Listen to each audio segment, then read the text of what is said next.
Can Ruben Amorim bring glory back to Manchester United? Ruben Amorim has arrived and now Rude has gone.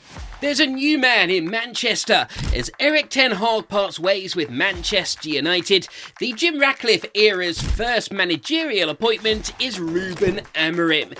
It's out with the old and in with the new. But what can the young Portuguese manager bring to the table at Old Trafford? It's time to take a look at the new man in the dugout, his managerial career so far, and what United fans can expect from Amorim. Stick around until the end when we ponder the most important question. But first, what's up at United? On paper, Erik ten Hag's reign doesn't read too badly. 2 seasons, 2 trophies, and most recent of which was the unexpected victory over Manchester City in last season's FA Cup final. However, that came off the back of the club finishing 8th, their lowest in Premier League history. This season has seen the team struggle to find its rhythm or get into any kind of good form. Jim Ratcliffe has held a stake in the club since February, and although he's a minority shareholder, his firm Ineos have control over footballing matters. With the club in 14th position, Ten Hag was shown the door, and Ratcliffe made his biggest footballing call so far. The first managerial appointment of the Ineos era. Jim opted to appoint Ruben Amorim to change the club's fortunes on the pitch at a time when the club need to rebuild a difficult relationship with the fans. No pressure then, Jim. Who is Ruben Amorim? The Portuguese manager is only 39 but has already turned heads in his managerial career. Amorim wasn't a show-stopping player, but as we've seen with Sir Alex and Jose Mourinho, it's not always the greatest players who make great managers, but he still had a solid career playing 95 games for Benfica in the Primeira Liga. He also played 14 times for the Portugal national team, lining up with Cristiano Ronaldo among others. After a brief stint playing in Qatar, Amorim retired, quickly moving to work on getting his coaching licence. In his early training, Amorim took a week-long internship working under an established coach, who? It was the special one, Jose Mourinho. Not a bad teacher when you're starting out, right? He got his first job in football management with Casapia in the Portuguese 3rd Division. After losing his first 2 games, things weren't looking good, and Amorim stated if he lost the 3rd, he quit. He changed the system, moved to 3 at the back, which Amorim thought would be more effective for the type of football that he wanted to play. The change worked and he led the club on an unbeaten run. But when it transpired he didn't have all the required coaching badges, he was suspended and the club were docked 6 points. Amorim resigned and a few months later was appointed as head coach of Braga's reserve team in the 3rd tier of Portuguese football. A good start then led him to being given the job for the first team after the club fired Ricardo Sapinto. For Braga, his first managerial role, he led the club for 13 games, winning 10 and drawing just 1. He also led the club to winning the League Cup. It caught the eye of one of Portugal's major clubs, Sporting Lisbon. Amorim at Sporting Lisbon. Although Amorim was still relatively new to management, Sporting Lisbon took a gamble on the young manager, appointing him in March of 2020. Sporting at the time were a club deemed to be underachieving, lacking a clear footballing style of play and having a toxic atmosphere.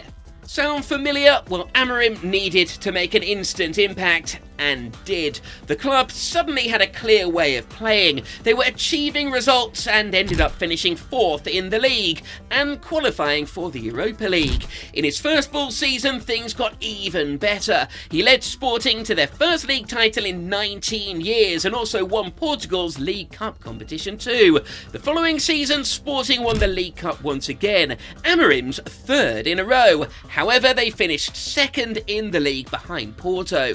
In the 2023-24 season, he won the league once again, bringing his trophy haul at the club to 5 in the space of 4 years, and he leaves them as one of the best managers in their recent history. In fact, Amorim's win percentage of 70% is the highest at the club in 50 years. Exciting news for Manchester United, but what else can they expect?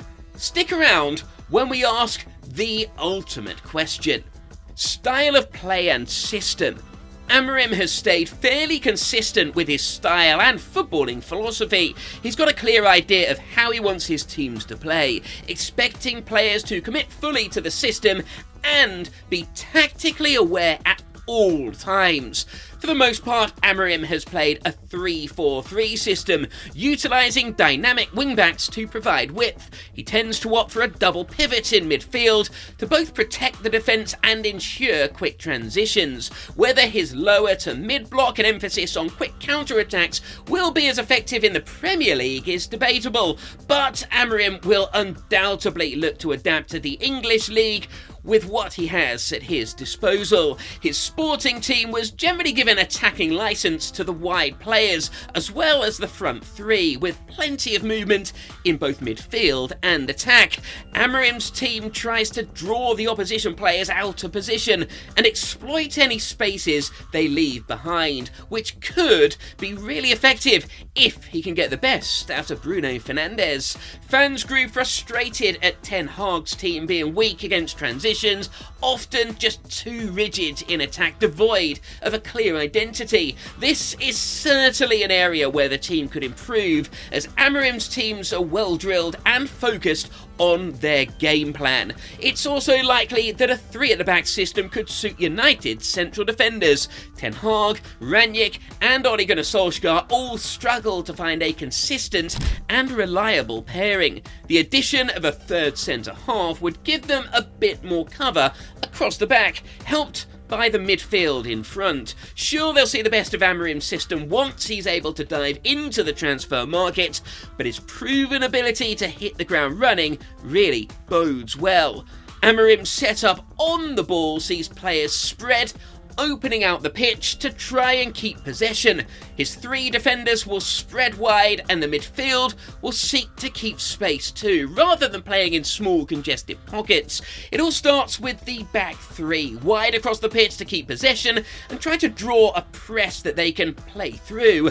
Amorim's expansive style has been effective, but it could be susceptible to transitions because of those gaps, meaning mobility is essential in midfield along the back 3.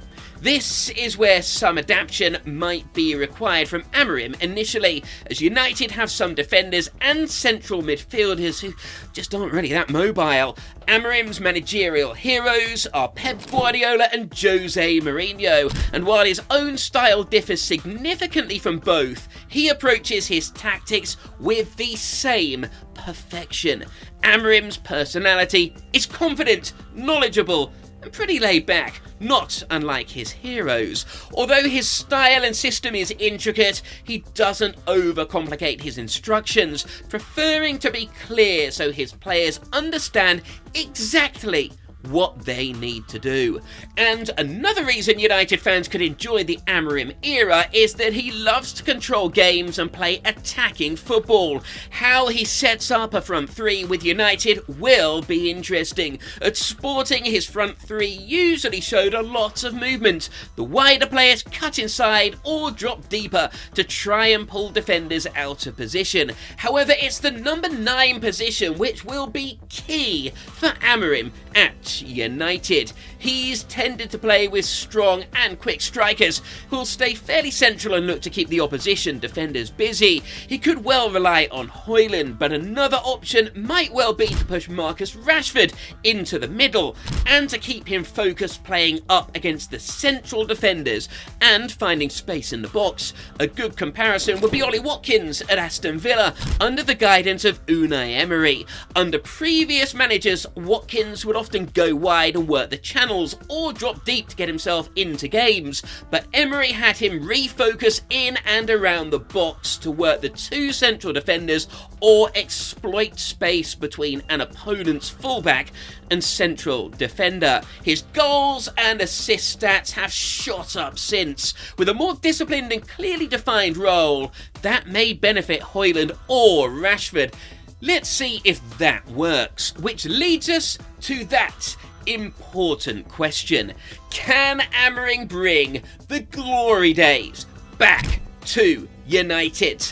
If there's a consistent criticism of United over the past few years, it's that lack of a clear footballing identity. For fans, there's been a frustrating inability to find their attacking mojo, which is the major grievance. Exciting and dominant attacking football is just ingrained in the fabric of Old Trafford throughout the Premier League era in particular. This is something Amorim definitely delivered for Sporting through his astute tactics and his ability to motivate players. He's also shown to be a proven winner, competing for and winning league titles and cup competitions, and he did this after a very short time at his previous two clubs. Will he be too laid back to deal with some of the bigger personalities at the club?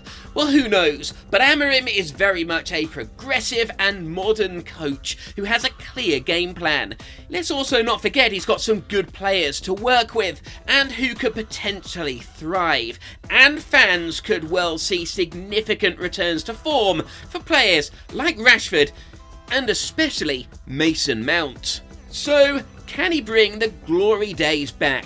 He definitely could, and time will tell if he does. A 3-year deal suggests the club wants to build for the future, but it will require patience. But Amorim will know results also need to be there. His first fixture, whilst a potential banana skin, could also be ideal, with United playing Ipswich at Old Trafford on the 24th of November, 2 weeks after he begins on the 11th. The international break gives him valuable time to work with his squad. What do you think though? Is Amorim the man who'll transform United back into a club competing near the top of the league? Drop us a comment below and be sure to like this video and hit the subscribe button. We'll see you on the next one.